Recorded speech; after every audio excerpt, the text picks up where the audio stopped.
So we will be discussing four things in this video.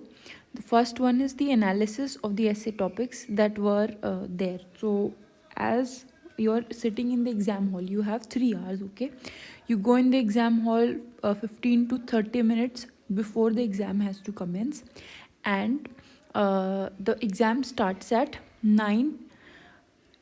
And before starting the exam, you get the paper 5 minutes before that. So you have 5 minutes to read all the topics and decide for yourself as to what topic are you going to choose. And then you have enough time in the essay, remember that. And you have enough time to choose the essay, then prepare a draft of the essay in your mind or in the back of the paper. And then I will also tell you about what are the criterias of choosing an essay in the exam hall. I will explain and demonstrate it to you what happened with me. And the time management, like you have to draft it in a particular time frame, but writing the essay is altogether a different game. Writing in the essay is what will fetch you marks, not the drafting it.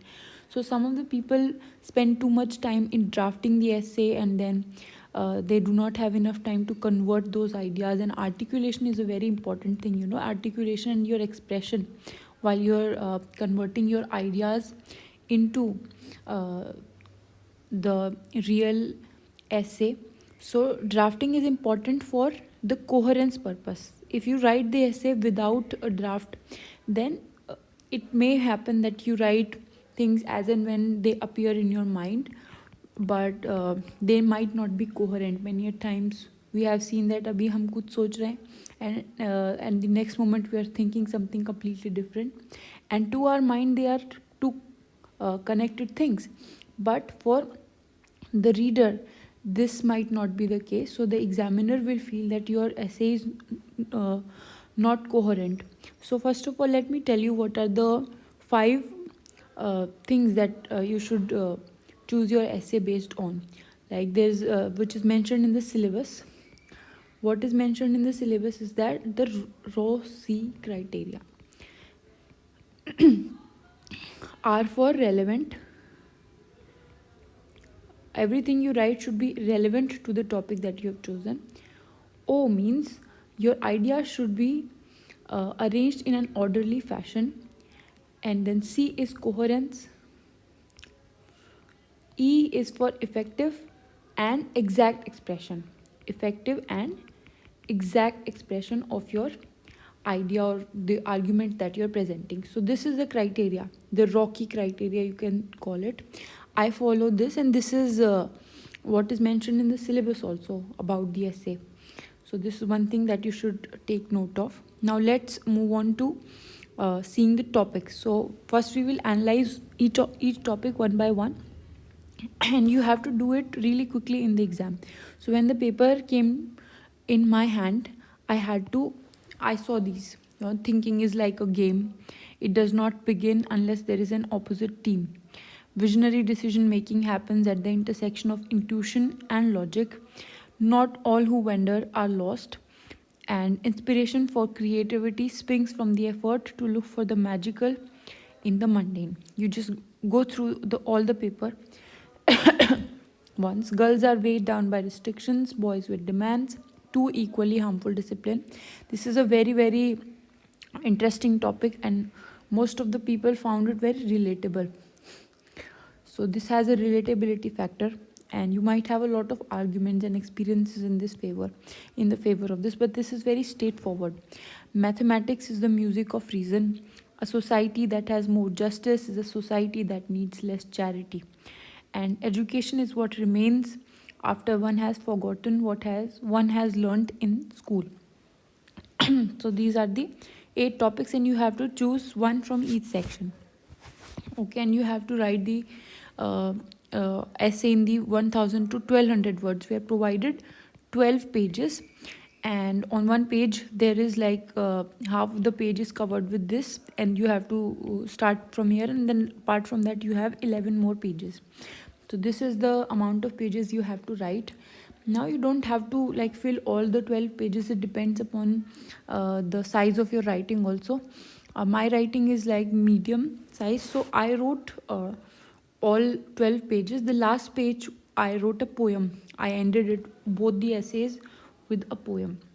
And I started both the essays with an anecdote, which means a short story type of thing. So this was like, I before entering the exam, I had planned that according to the theme of the essay, I had a lot of stories and quotes and things. I always used to start my essay with an anecdote or a story, a short story, which may be a scene from a movie.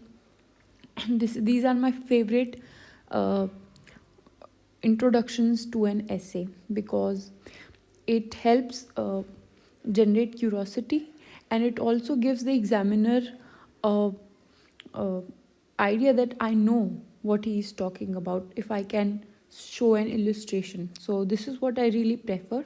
So I started both of my essays with anecdotes, and I ended them with a poem that I made there on the spot. I am good at making such poems. I have been doing this like for long, and poetry is my um, hobbies also. Sorry.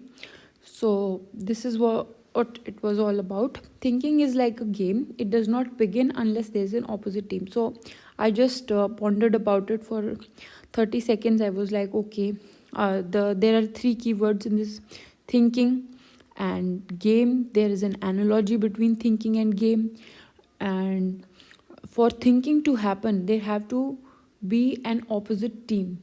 So if you have thought and you have indulged in a dialogue, you would know that how thinking is like a game. But even if I interpret this topic to my mind, it was like something which is a little complicated.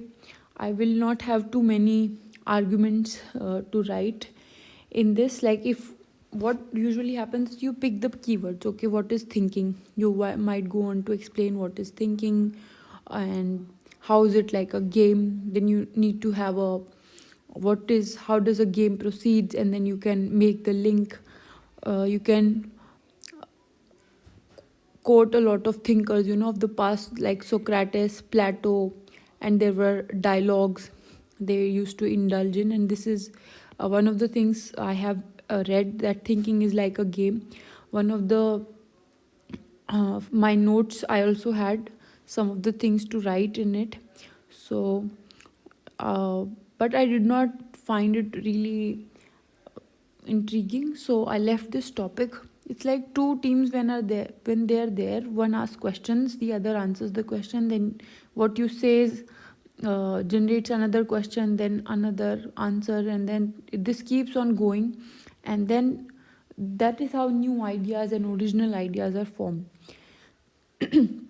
This is how thinkers think. They are not like, if only one person is thinking, you can explain that if only one person is thinking or person is playing the game, there is no winner, there is no loser. And the person makes his own rules, and the logic is not developed until you have a counterpart. So this is the main theme of this essay. Then there is this was the essay that I thought was really uh, interesting. Visionary decision making happens at intersection of intuition and logic.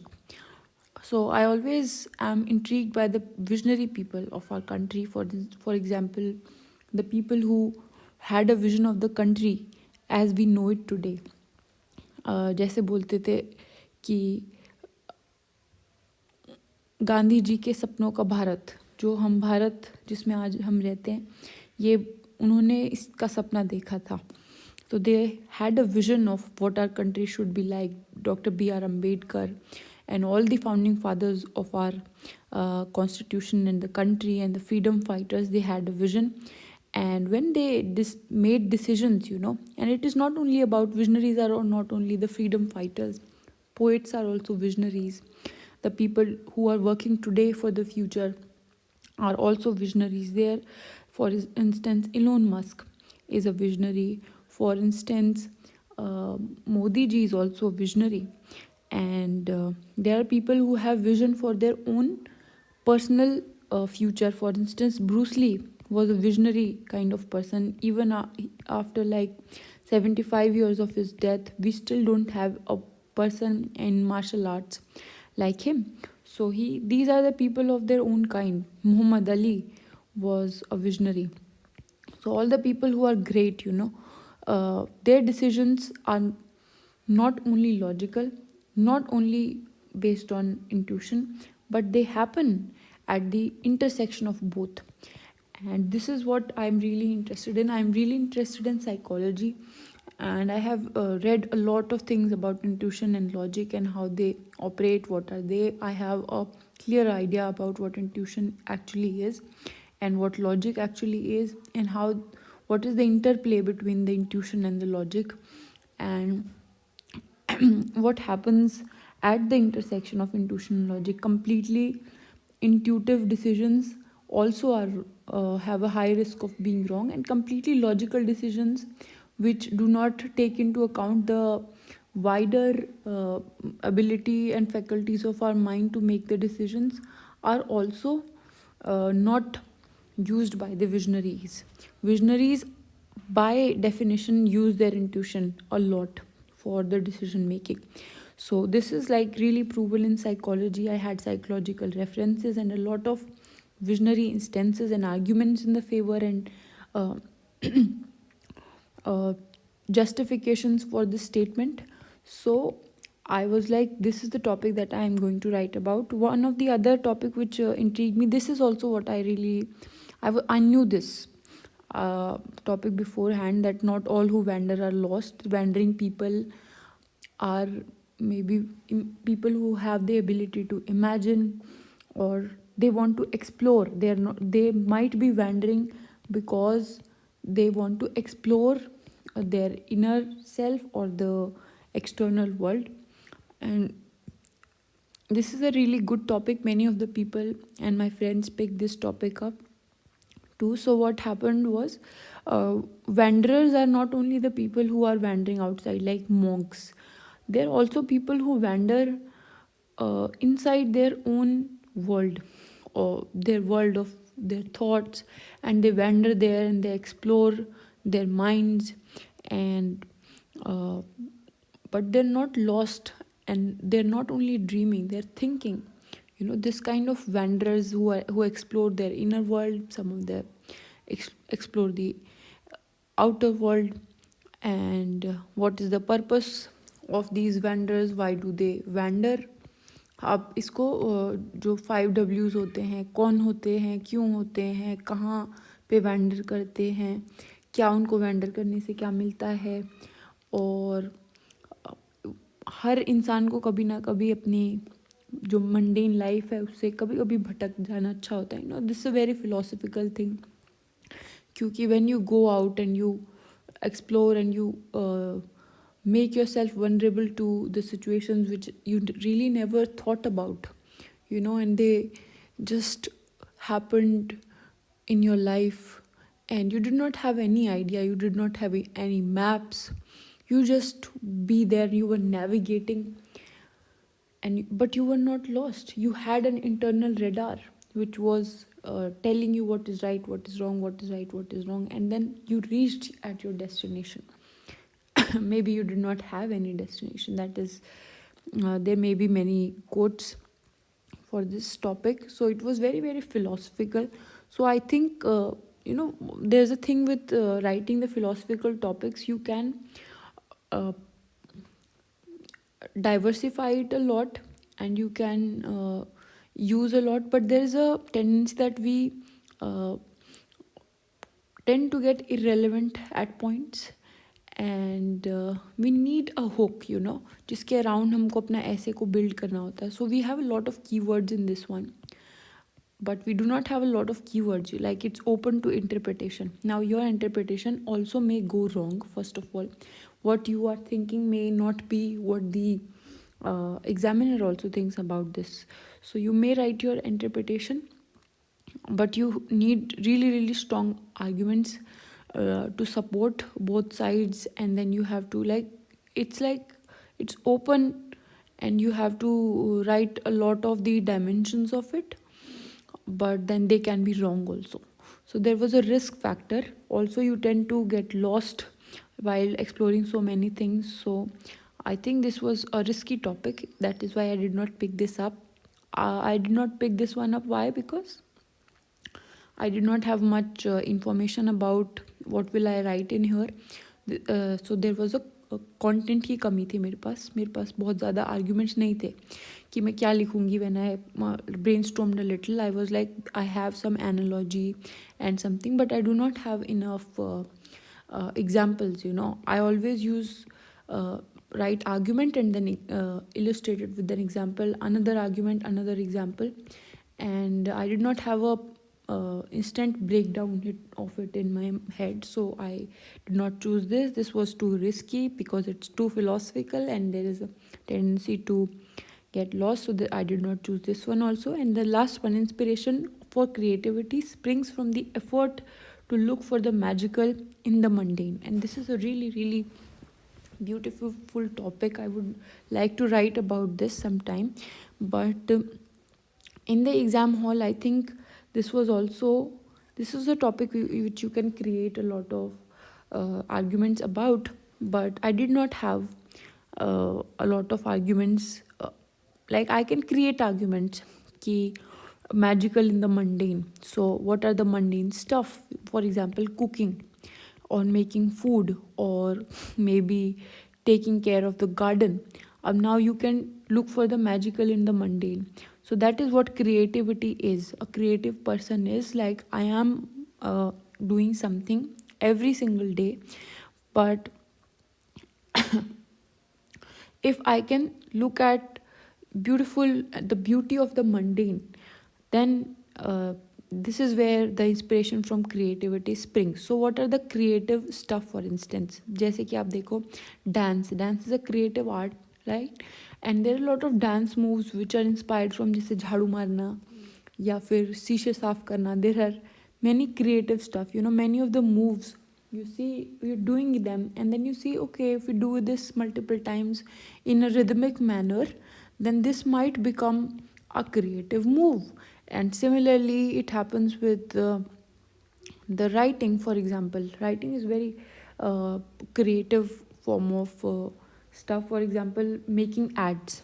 People who make ads, डर के आगे जीत है, डर से मत डरो, डर के आगे जीत है. So they make like really small incidences of the mundane into a symbolic manner which symbolizes something. For instance, Hema, रेखा, जया और सुषमा सबकी पसंद Nirma. So how they arrange things in a manner, डर के आगे जीत है, ये तो पता नहीं, लेकिन डर के आगे जीत है या नहीं है, ये मतलब इस तरीके की चीज़ें जो हैं, ये सब these are born from the mundane. So and that is what really creativity is. गानों में क्रिएटिविटी, आप इसको कैसे कर सकते थे कि क्रिएटिविटी को अलग अलग चीज़ों में बांट सको. डांस, म्यूज़िक, राइटिंग, पोइट्री, है ना, पोइट्री हो गई. इसके अलावा जितनी भी क्रिएटिव फील्ड्स होती हैं, जैसे आजकल आप कंटेंट क्रिएशन की बात कर लो, यूट्यूब पे, इंस्टाग्राम पे, या फिर किसी और प्लेटफॉर्म पे हम बात करेंगे. तो that is what creativity is. Many of the people are really really creative and they can एक सिंपल सी जैसे कोई चीज़ हो गई. There is a creative artist on YouTube only. I don't know his name, but he makes ganas from the simple one. He picks one line from someone's मैं नहीं तो कौन बे, या फिर age is just a matter so doesn't matter. इस पे उन्होंने एक गाना बना दिया, age is doesn't the matter, ऐसे करके. तो just that is what creativity is and the inspiration from creativity is. So this is how I chose. I could have written on this. So these are the two topics which are good enough and easy to break down also. But this have a lot of appeal, and इस तरह के ऐसेज मैंने अपने उसमें लिखे हुए थे practice के दौरान. ये वाला जो ऐसे था ये मैं लिख सकती थी वहाँ पे, but this would have been something new. और वहाँ पे एकदम एब्सोल्युटली न्यू चीज़ ट्राई करना is very risky. So I went forward. इसके लिए मेरे पास एनेक्डोट भी था लिखने के लिए, अंदर मैं क्या लिखूँगी, कुछ कुछ ऐसे एग्जाम्पल्स भी थे मेरे पास, और मतलब आर्ग्यूमेंट और वो सब मैंने अपने दिमाग में, it was really easy for me to think. So I was like okay, I did not confuse too much. This was a good one, but I went with this because I had a practice of this. So इसमें हमने दो चीज़ें discuss कर ली, analysis कर लिया हमने first का, और मैंने कौन सा चूज़ किया और क्यों चूज़ किया ये भी हमने डिस्कस कर लिया. अब हम सेक्शन बी का एनालिसिस करते हैं उसके बाद हम चूज़ करेंगे. तो इसमें ये जो mathematics is the music of reason वाला जो टॉपिक है, this was really intriguing for me. I am a like maths fan. My optional is also maths, and I do a lot of maths, and the philosophy of maths basically is something that I'm really fond of, and I have pondered a lot about these things while my preparation, and even before that, for a long time I have been doing math. But here is also एक तो ये बहुत नया हो जाता, something new, and इसमें भी फिर इंटरप्रिटेशन गलत होने के चांसेस हैं. गलत इंटरप्रिटेशन होने की वजह से आपका पूरा ऐसे गलत हो सकता है, यानी जो मैं इंटरप्रेट कर रही हूँ वही एग्जामिनर भी इंटरप्रेट कर रहा है या नहीं. तो दैट इज़ अ क्वेश्चन. इसलिए I did not, I was really attracted by this topic, क्योंकि जो छोटे टॉपिक होते हैं ना देखने में, दे आर वेरी फिलोसफिकल एक तो, और उसमें हम काफ़ी कुछ लिख भी सकते हैं. इसके बाद आके मैंने इसको ऐसे को घर पे लिखा था, but in the exam I went for the, I played safe. The first one was the girls are weighed down by restrictions and boys by demand, so two equally harmful disciplines. This is very like quite self-explanatory है. What are the restrictions on girls, हम यहाँ पे explain कर सकते हैं, एक शुरू कर सकते हैं हम किसी स्टोरी से, और इसके बाद हम आ सकते हैं कि गर्ल्स पे क्या क्या रिस्ट्रिक्शंस होती हैं, बॉयज़ पे क्या क्या डिमांड्स होती हैं, और वो हार्मफुल कैसे हैं, इसके लिए क्या किया जा सकता है. इसमें काफ़ी सारे डेटा पॉइंट्स ऐड करने का भी स्कोप था, कि अगर आप बहुत कुछ पढ़ के गए हो कि गर्ल्स जो है उनके ऊपर रिस्ट्रिक्शंस की वजह से उनको ड्रॉप आउट करना पड़ता है, बॉयज़ पे बहुत ज़्यादा डिमांड्स होती हैं, आप जो सुसाइड्स होते हैं आईआईटी में उनको कोट कर सकते हो, या फिर बॉयज़ कैसे स्ट्रगल करते हैं. This is quite known topic कि गर्ल्स पे रिस्ट्रिक्शंस होती हैं लेकिन बॉयज़ पे डिमांड्स होती हैं. We often tend to ignore कि boys are also suffering from certain issues. So this is one thing, this was very good topic, many of people chose it, but इसमें काफ़ी controversy का scope है, और मेरे पास बहुत सारे numbers नहीं थे, मुझे याद नहीं था इतना कुछ. हालांकि मैं ये लिख सकती थी because I'm a girl myself and I've experienced and I've pondered it for like long time. But generic बातें लिख रही होती तो हमको कुछ कुछ स्पेसिफिक चीज़ें लिखनी होती हैं, वरना तो जेनरिक तो सभी लिख रहे हैं तो फिर काफ़ी फिर जनरल हो जाता है, फिर आपको अच्छे मार्क्स नहीं मिल पाते. There is a lot of scope in essay, and which is determined by आप चूज़ क्या कर रहे हो. अगर आप अच्छा ऐसे चूज़ नहीं करते, आप जनरल वाले ऐसे चूज़ कर लोगे, तो फिर उसमें क्या होता है कि क्यूरोसिटी का फैक्टर तो ख़त्म ही हो जाता है, क्योंकि इसमें पता है उनको कि वो कहना क्या चाह रहे हैं, उनको भी पता है ये बात. तो एक तो यहाँ पे एम्बिग्यूटी नहीं है. इसकी अच्छी चीज़ ये है कि आपको क्लियरली मालूम है, उनको भी मालूम है कि आप क्या लिख रहे हैं और आप कहना क्या चाहते हैं. अब आप इसमें मेन चीज़ अगर कोई ये ऐसे चूज़ करता है तो it is about the content they right. वो कितने अच्छे से इस बात पे जोर डाल पाते हैं और इसको सपोर्ट कर पाते हैं, that is what will fetch them marks. और जेनरिक बातों के कोई मार्क्स में नहीं मिलेंगे इसमें. उसके बाद आ जाते हैं हम, ये बहुत ही स्पेसिफिक टॉपिक है, सब इसको लिख ही नहीं सकते थे पहली बात तो. और दूसरी बात, जिन लोगों ने इसको चूज़ किया होगा उनको मार्क्स इस चीज़ के मिलेंगे कि वो उन्होंने इंटरप्रेट इसको सही किया या नहीं किया, और फिर उस मैथ्स की उनको कितनी नॉलेज है, या वो एग्जामिनर के मन में मैथ्स का कैसे इमेज को पोर्ट्रे कर पाए. That is a important thing. A society that has more justice is a society that needs less charity. तो इसमें थोड़ी सी इंटरप्रिटेशन का स्कोप है कि सोसाइटी जहाँ पे ज़्यादा जस्टिस होता है, तो ज़्यादा जस्टिस होने से क्या होगा कि लोग सेटिस्फाइड होते हैं अपनी लाइफ से, they get more opportunities. Social justice होता है, इकोनॉमिक जस्टिस होता है, पॉलिटिकल जस्टिस होता है। अब जस्टिस को ब्रेक कर सकते हो। फिर वहाँ पे हम यहाँ पे स्पेसिफिकली बात करें चैरिटी की, तो अगर सोशल जस्टिस है तो लोगों के साथ फिर गलत नहीं हो रहा, वो अपनी ज़िंदगी से सेटिस्फाइड होते हैं, they don't want more, and equal distribution होता है रिसोर्सेज का, अपॉर्चुनिटीज़ का। और क्योंकि justice is the root of democracy in fact, otherwise there is no point of democracy, justice is the root.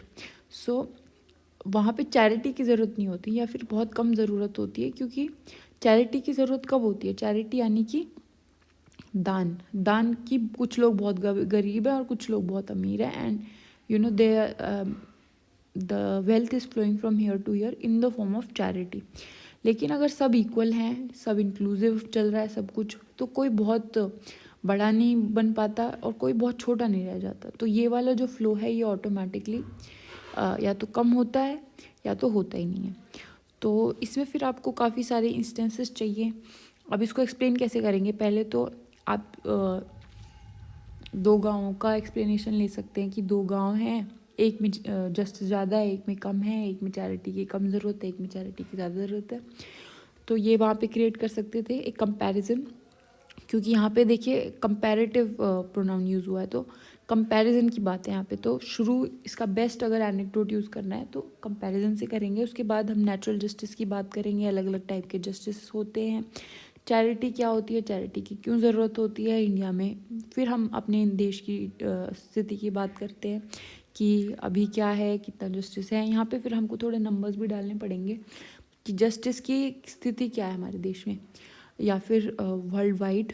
और जो चैरिटेबल इंस्टीट्यूशंस हैं इतने ज़्यादा बढ़ गए हैं, आगे क्या होने वाला है आप अगर कुछ प्रेडिक्ट कर सकते हैं on the basis of those trends तो वो कर सकते हैं। और लास्ट में एक बहुत ही पॉजिटिव से पिक्चर पेंट करनी चाहिए आपको कि अगर चैरिटी जो जस्टिस है सोसाइटी में, ये किसी भी डेमोक्रेसी का या फिर किसी भी अच्छी तरीके की जो सरकार होती है या चाहे वो मोनार्की हो या कोई भी हो, उनका ये एक सबसे इम्पोर्टेंट पिलर होता है।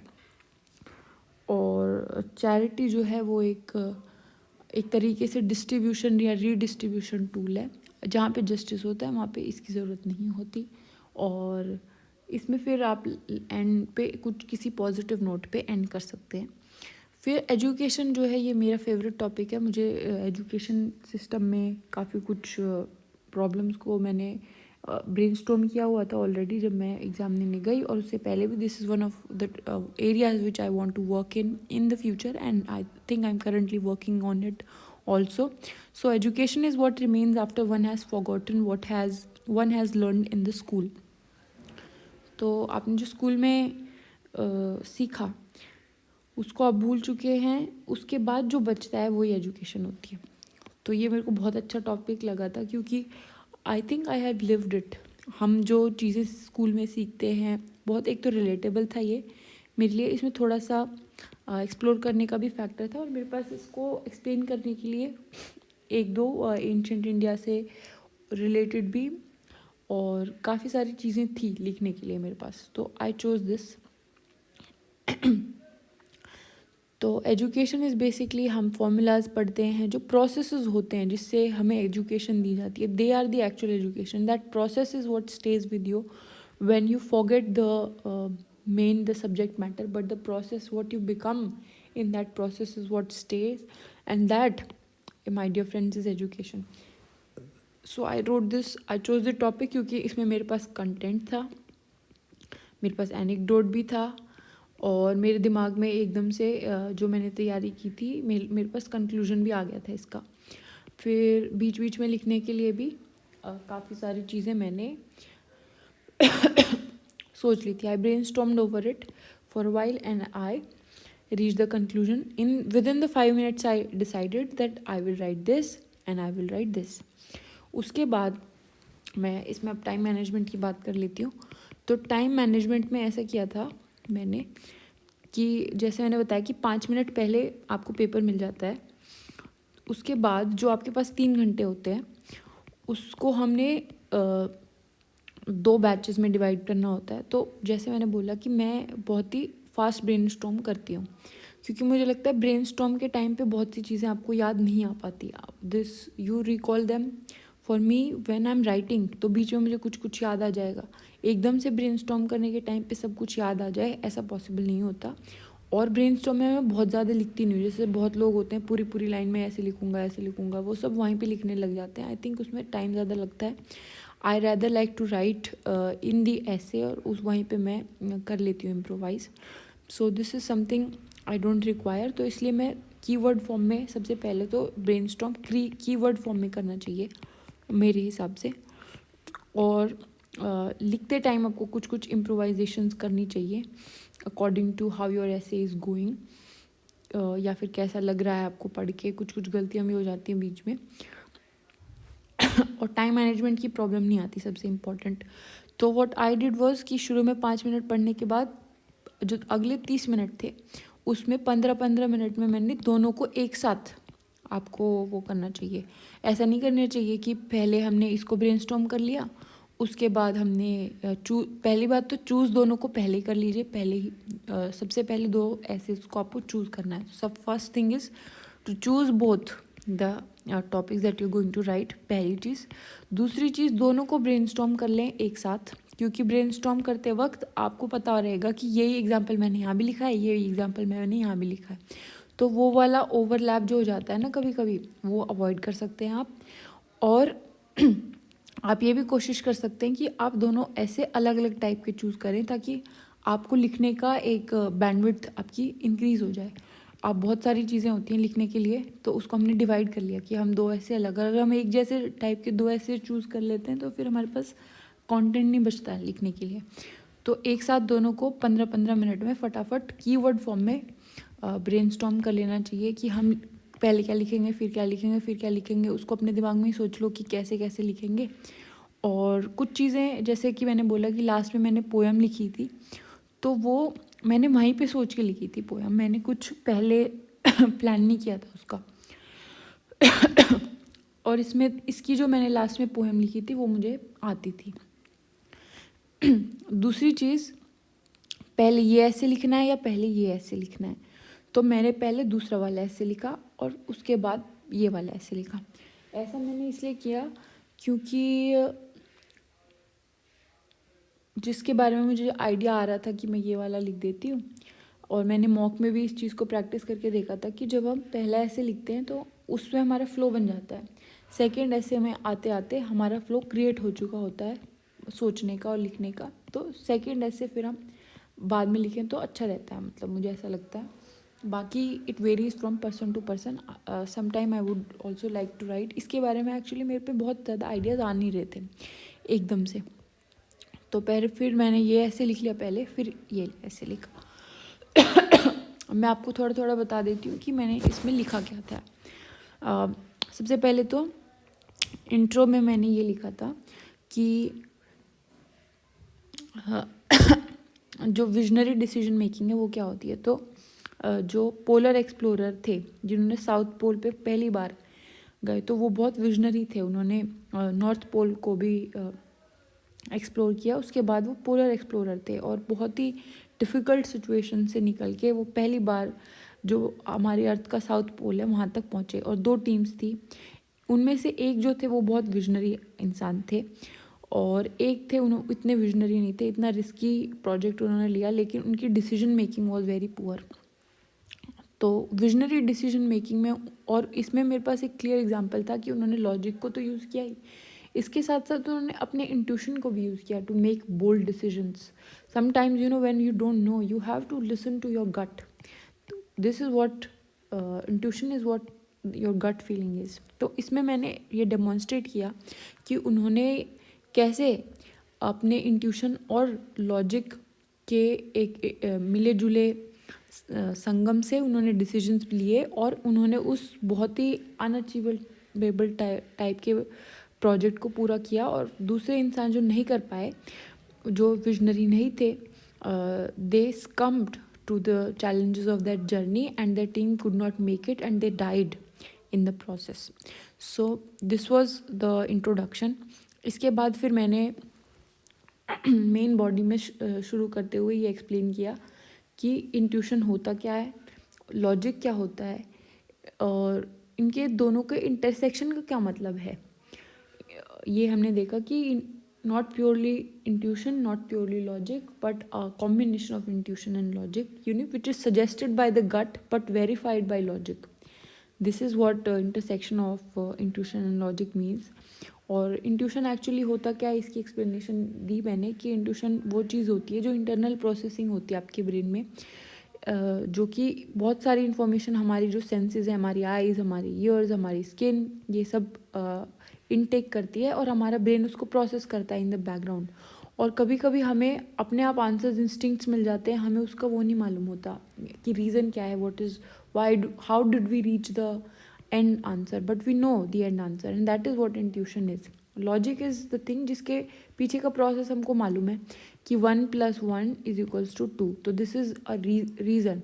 या फिर आप कह सकते हो कि क्योंकि घोड़ा घास खाता है, तो मतलब आप जो भी चीज़ें लॉजिकली डिराइव करी जा सकती हैं, एक चीज़ से एक्स से वाई गया, वाई से जेड गया, एंड जेड से लेट्स से डब्ल्यू हुआ, तो ये एक्स से डब्ल्यू जाना लॉजिकल है या नहीं है, this is a logical path, right.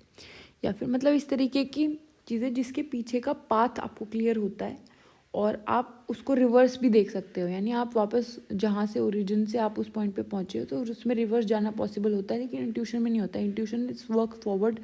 You can not go back and track कि ये आंसर मुझे आया कहाँ से. You can not Intuit backward but you can think backwards.